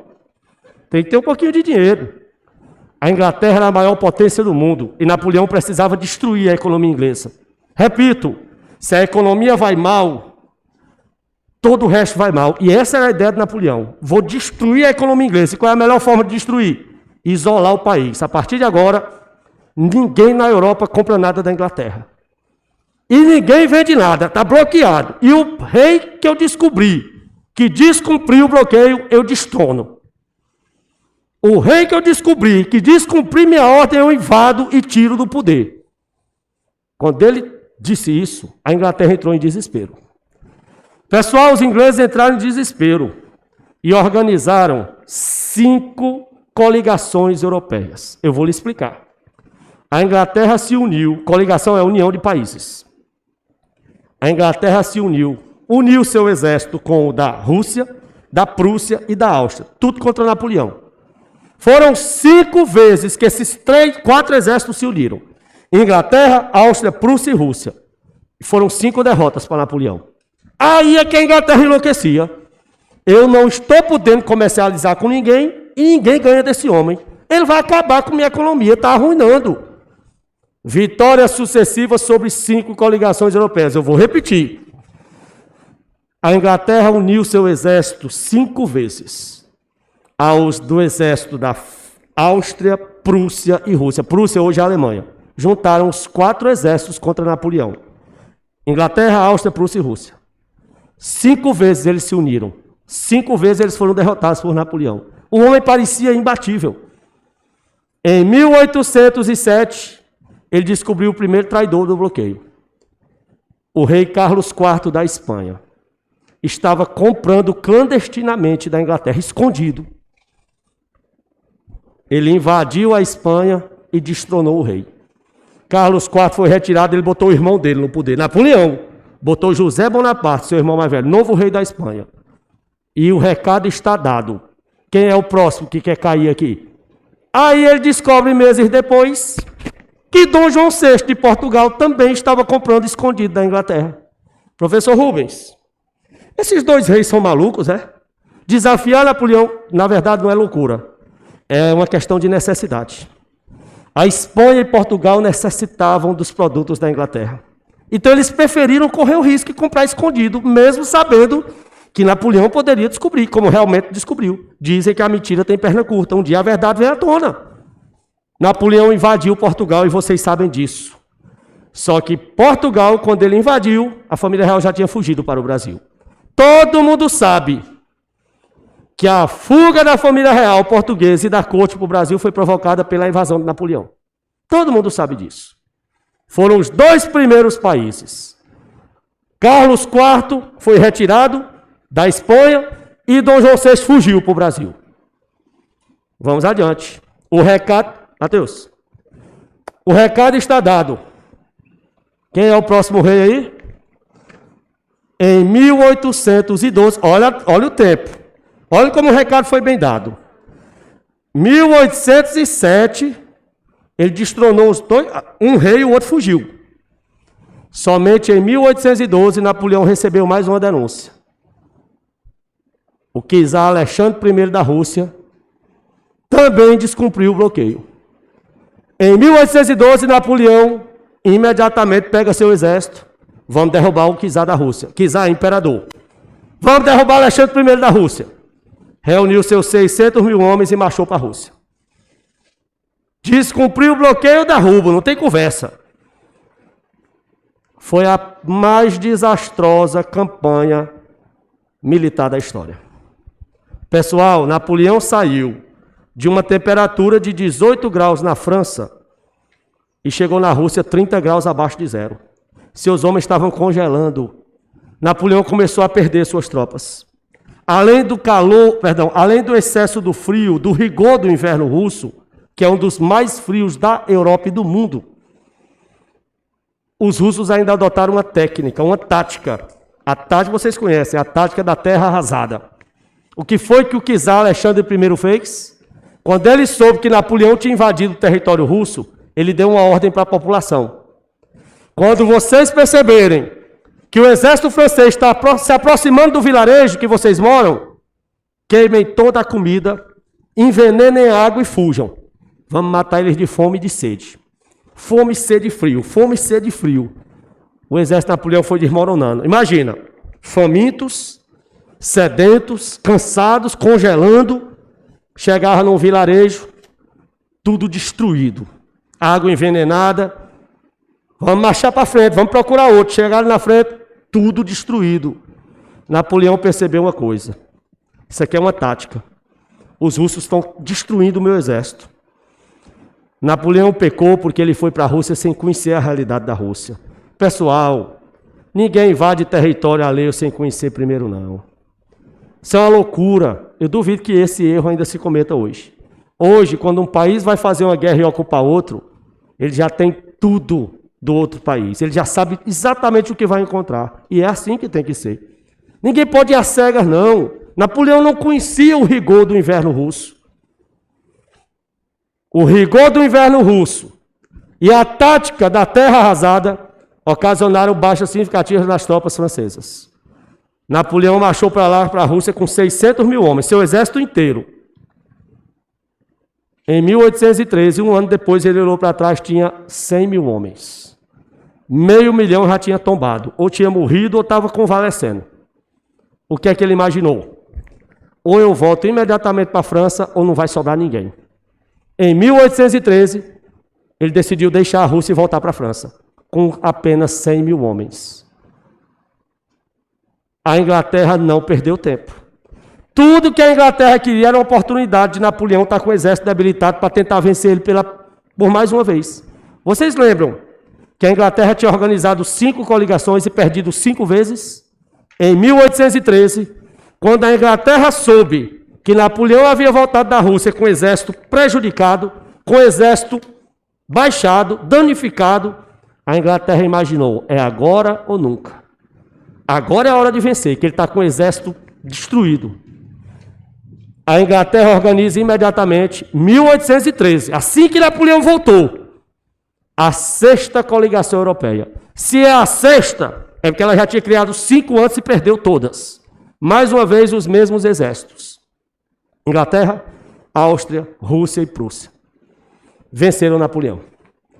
A primeira derrota de Napoleão foi em 1813 para a 6ª coligação europeia. Napoleão foi detido. Quando ele foi cercado, eu não sei se vocês sabem dessa curiosidade.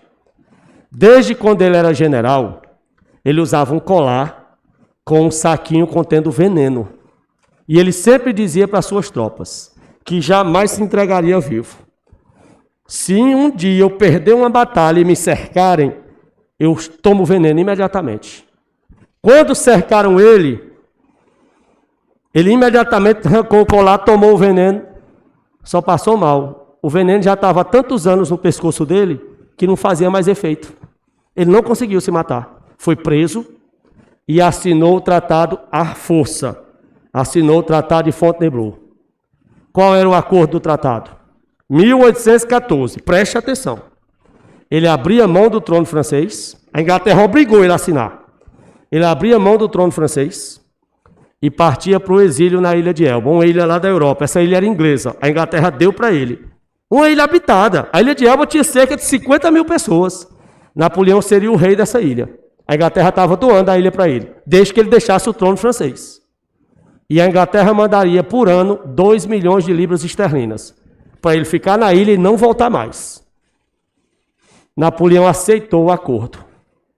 A Inglaterra pegou o rei, irmão do rei morto na Revolução Francesa, o irmão de Luís XVI, Luís XVIII, entregou o poder. A Inglaterra entregou para Luís XVIII. Você é o novo rei da França. Napoleão foi expulso, exilado. Napoleão não incomoda mais. Passa aí, Mateus, por favor. Em 1814, Napoleão partiu para o exílio, na ilha de Elba. A Inglaterra imaginou que ele não voltaria mais. Está resolvido isso aí. Quem assumiu o trono francês em 1814 foi Luís XVIII, irmão do rei Luís XVI, morto na Revolução, botado pela Inglaterra. Adivinha o que vai acontecer na ilha de Elba? Napoleão recebeu os 2 milhões de libras da Inglaterra, comprou armas, reuniu um exército de 5 mil homens da ilha e treinou esses homens durante um ano. Vou voltar e vou retomar o poder da França. Em 1815, Napoleão volta e invade a França. Invade Paris e retoma o poder. É o que a história chama de governo dos 100 dias. Sabe por quê? Na hora que a notícia chegou na Inglaterra, não acredito que ele voltou, não. Ele assinou um acordo, o Tratado de Fontainebleau, abrindo mão do trono francês. Nós demos a ilha de Elba para ele, pois ele acabou de retomar o poder. O rei foi fugir quando Napoleão invadiu a França. Luís XVIII fugiu. E Napoleão reassumiu o trono. O que é que a Inglaterra fez? Organizou a 7ª coligação europeia e finalmente venceu Napoleão pela última vez. A última derrota de Napoleão foi em 1815, na Batalha de Waterloo. A partir de agora, Napoleão está preso e partiu para um novo exílio. Só que agora ele foi expulso para uma ilha na África, a ilha de Santa Helena.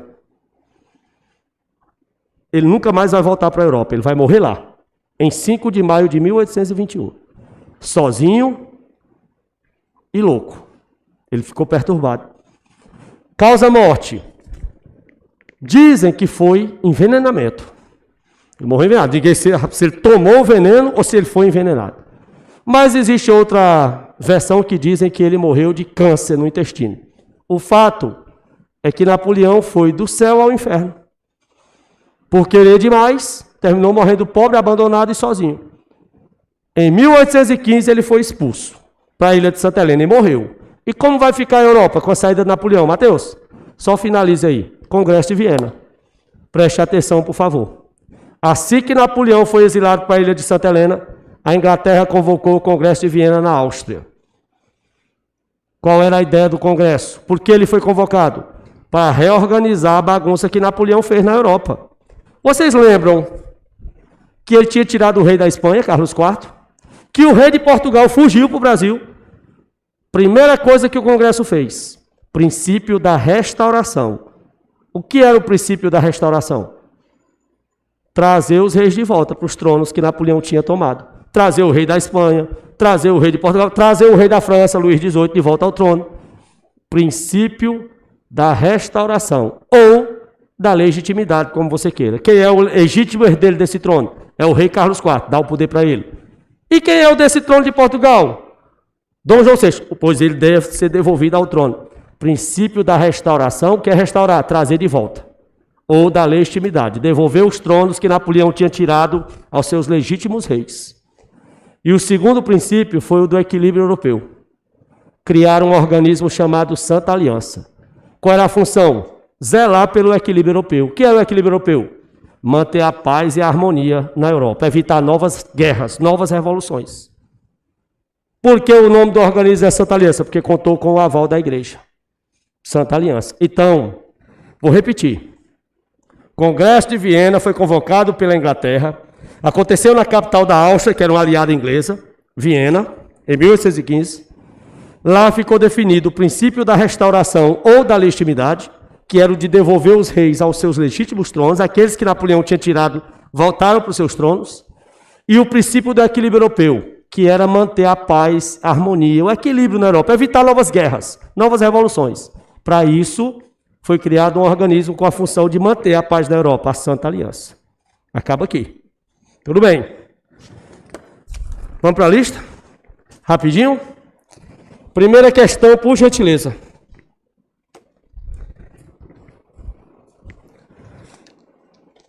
Aspas. Se alguém não tiver, lá na entrada tem, viu? Pode pegar lá rapidinho. Aspas. Como terror, todo mundo está acompanhando aí? Primeira questão. Como terror entende-se um tipo de regime particular, ou melhor, o instrumento de emergência a que um governo recorre para manter-se no poder. Vocês lembram do terror da Revolução Francesa? Foi o período que Robespierre assumiu e começou a guilhotinar todos os girondinos. Período do terror. Assinale a alternativa que expressa a característica do período do terror na França. Letra A. Qualquer pessoa suspeita de ser contra-revolucionária poderia ser presa e até mesmo guilhotinada. Verdade. Letra A, período do terror. Está aí. Robespierre guilhotinou muitos girondinos, né? Olha a letra B. Apesar da atmosfera de medo decretada por Robespierre, as garantias constitucionais de julgamento foram mantidas. Nunca. Letra C. A situação caótica entre os jacobinos e os girondinos fizeram com que esses últimos decretassem estado de terror. Estado de terror não foram os girondinos, foram os jacobinos. Robespierre era jacobino. Letra D. Os anos do terror não foram tão rigorosos, foram nada, né? Então é a letra A, vocês sabem, vamos para a segunda. Essa imagem é da Revolução Francesa. Veja que uma mulher está carregando a bandeira da França, essa mulher é a liberdade, né? Em 1789, o quadro da sociedade francesa era de intensa crise econômica e de grande convulsão social. O rei francês, como saída para a crise, optou por convocar os Estados Gerais, a Assembleia Nacional Constituinte. Selecione a alternativa que descreve corretamente de que se trata os Estados Gerais. Letra A. Uma Assembleia convocada em momentos de crise, que reunia os representantes dos 3 estados para debater soluções. Verdade, letra A. Vocês sabem, inclusive, que eles não chegaram a um acordo, né? Sobre o sistema de votação. Terceira questão. As questões já eram do Enem, viu, pessoal? A maioria delas. Terceira. A imagem abaixo retrata o episódio que deu início ao processo revolucionário francês. Vocês estão vendo aí um quadro. A data é 14 de julho de 1789, período do terror. Período do terror, tomada da Bastilha. Tomada da Bastilha, letra C de casa. É o início da Revolução. É até feriado na França, né? Quarta questão. A Declaração dos Direitos do Homem e do Cidadão, votada na Assembleia Nacional Constituinte Francesa em 26 de agosto de 1789, e que o rei foi obrigado a assinar, né? Visava. Declaração dos Direitos do Homem e do Cidadão. Visava o quê? Letra A. Romper com a Declaração de Independência dos Estados Unidos tinha nada a ver com os Estados Unidos, foi na França. Letra B.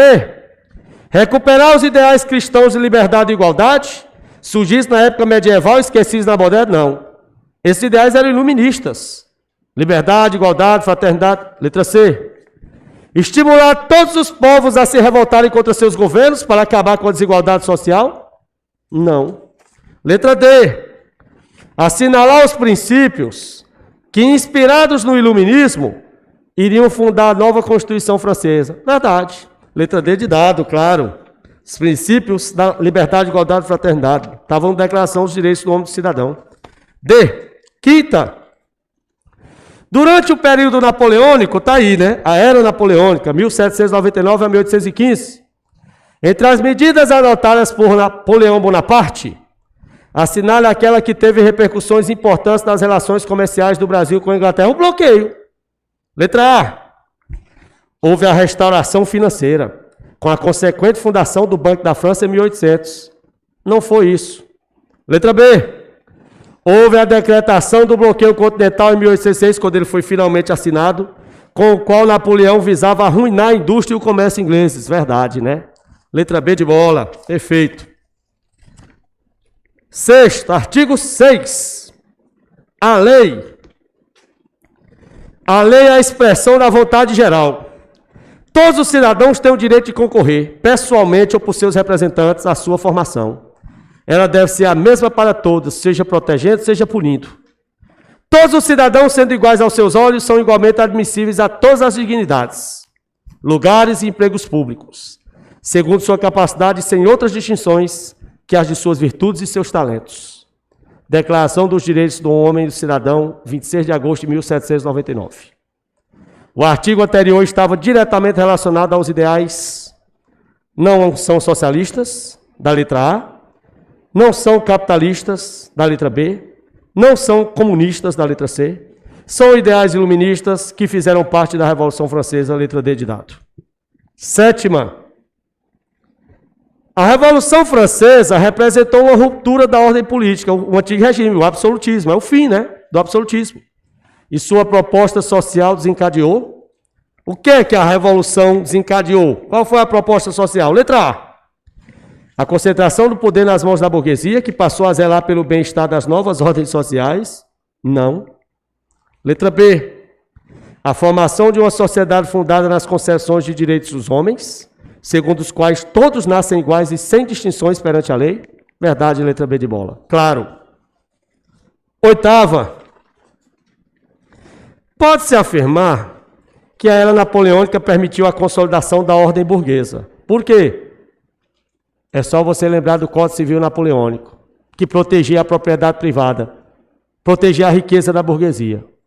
Quer ver? Vou ler de novo. Pode-se afirmar que a era napoleônica permitiu a consolidação da ordem burguesa. Por quê? Letra A.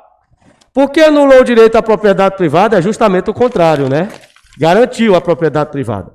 Letra B. Tá repetindo, a letra A mesma que tá aí em cima. Letra B. Porque garantiu os princípios de igualdade jurídica e de liberdade com a aprovação do Código Civil. Verdade, B de bola.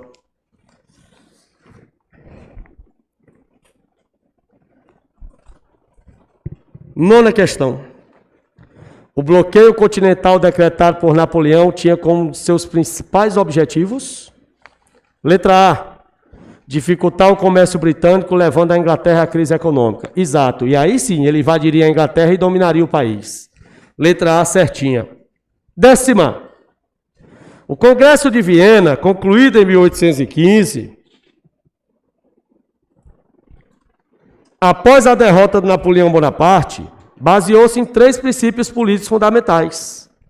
Assinale a opção que apresenta corretamente esses princípios: restauração, legitimidade e equilíbrio europeu. Letra C de casa.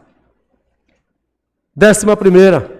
Vamos mudar agora, vamos lá para as revoluções industriais? Lá para as aulas anteriores? Pois leia comigo. 11ª. 10ª é C. 11ª. De pé ficaremos todos e com firmeza juramos quebrar tesouras e válvulas e pôr fogo às fábricas daninhas. O movimento representado nessa canção denominou-se ludismo, o que pregava a destruição das máquinas, Vocês estão vendo o que ele diz aí? De pé ficaremos todos e com firmeza juramos quebrar tesouras e válvulas e pôr fogo às fábricas daninhas. Ludismo. Letra E. Seus seguidores acreditavam que os responsáveis por sua miséria e desemprego eram as máquinas e passaram a destruí-las. Não é o liberalismo de Adam Smith, nem o anarquismo de Proudhon, nem o cartismo, que eles elaboraram uma petição, uma carta do povo, pedindo ao parlamento a criação de leis trabalhistas, e não é o socialismo. Letra E. O movimento que pregava a destruição das máquinas era o ludismo, liderado por Ned Ludd. 12ª. Paralelamente ao processo de urbanização e ao desenvolvimento tecnológico gerado pela Revolução Industrial, cresceu também o processo de organização da classe operária. Marco nesse processo foi o surgimento do cartismo na Inglaterra, significando, agora sim, vamos para o cartismo. Letra A. O movimento de protesto que os trabalhadores passaram a destruir. Isso aí é ludismo. Letra B. O manifesto socialista fundado por Marx e Engels, socialista científico. Letra C. A base do ideário anarquista defendido por Proudhon e Bakunin. Letra D. Processo de reivindicação do direito de voto para os trabalhadores através da petição Petição é um documento, uma carta encaminhada ao parlamento. Verdade, dedidado. Vou só lembrar. Eu disse que o cartismo queria a criação de leis trabalhistas e a participação política dos trabalhadores. Entregaram uma carta ao parlamento inglês. Após várias assembleias, eles elaboraram a Carta do Povo, um documento exigindo leis trabalhistas e participação política da classe operária. Daí o termo cartismo. Dedidado. 13ª. A Revolução Industrial teve início no século XVIII e hoje pode-se afirmar com segurança que o mundo vive a terceira Revolução Industrial, que, letra A, acelerou o aumento da produtividade ao mesmo tempo que reduziu o emprego de mão de obra, além de fortalecer o processo de expansão das grandes corporações transnacionais. Está tudo certo na letra A. Aumentou a produção, reduziu a mão de obra, porque as máquinas chegaram, a automação da produção, né? Letra A, certinho. Professor, por que não é a letra B? Porque a letra B está dizendo que ampliou os impactos ambientais. E realmente o meio ambiente... Lê direito. Lê toda. Letra B. Ampliou os impactos ambientais, até aí está tudo certo. Porque permaneceu privilegiando a matriz energética baseada em combustíveis. A terceira revolução, não. A terceira busca o uso de fontes alternativas, que sejam limpas e renováveis. Letra C. Modernizou a linha de montagem através da revalorização da divisão técnica do trabalho e reduziu sensivelmente o desemprego estrutural. Desemprego estrutural é quando é gerado pelas máquinas. Não reduziu esse desemprego. Foi aumentar. As máquinas estão entrando mais nas fábricas. Letra D. Aprofundou a divisão internacional do trabalho, porque os países que foram impossibilitados de avançar com a industrialização retomaram as exportações de matérias-primas. Letra E. Desenvolveu um modelo de crescimento urbano e industrial, que após atingir os países ricos, chegou aos países emergentes e provavelmente atinge os países pobres nas próximas décadas. Letra A. Tudo na letra A está certo. Acelerou o aumento da produtividade, ao mesmo tempo que reduziu o emprego de mão de obra, as máquinas, né? Além de fortalecer o processo de expansão das grandes empresas transnacionais. Letra A, vamos à 14ª. Penúltima. A segunda Revolução Industrial diferenciou-se da primeira, por quê? Por que a segunda foi diferente da primeira? Letra A, porque utilizou o carvão. Carvão foi na primeira. Na segunda foi petróleo e eletricidade. Não é a letra A. Está perguntando na letra A, em que é que a segunda diferenciou da primeira? Letra B, porque proporcionou a passagem para o capitalismo concorrencial e teve os Estados Unidos como país pioneiro do processo. Não existe capitalismo concorrencial, existe capitalismo comercial, industrial e financeiro. São as três fases. Letra C, porque inaugurou o sistema de produção em série e estabeleceu a livre concorrência entre as empresas industriais. Isso existia desde a primeira Revolução Industrial. Eu quero algo da segunda que mudou em relação à primeira. Letra D, porque promoveu o surgimento de grandes conglomerados econômicos, como truste e cartéis, e usou a eletricidade e o petróleo. Verdade. Vocês lembram que eu disse, ó, truste, cartel, oligopólio, holding, conglomerado, foi tudo na segunda revolução. E na segunda eles usaram eletricidade e petróleo como fontes de energia. Letra D de dado está certinha. Última questão. Até o século XVII, as paisagens rurais eram marcadas por atividades rudimentares de baixa produtividade. A partir da Revolução Industrial, porém, sobretudo com o advento da Revolução Tecnológica, houve um desenvolvimento contínuo do setor agropecuário. São, portanto, observadas consequências econômicas, sociais e ambientais interrelacionadas do período posterior à Revolução Industrial, as quais incluem o que é que surgiu a partir do surgimento das fábricas? Letra A erradicação da fome no mundo. Não tem mais fome? Depois que as indústrias surgiram? Claro que tem. Então, erradicar é acabar. Acabou a fome? Não. Letra B. O aumento das áreas rurais e a diminuição das áreas urbanas é o contrário. Com as fábricas aumentaram as áreas urbanas, que o povo migrou do campo para a cidade. Letra C. A maior demanda por recursos naturais, matéria-prima, né? Entre os quais os recursos energéticos, verdade, letra C de casa. Claro que com a indústria houve uma maior demanda por recursos naturais, matérias-primas e fontes de energia, né? Letra C, certinho. Próxima semana a gente continua. Forte abraço, obrigado aí pela atenção de todos.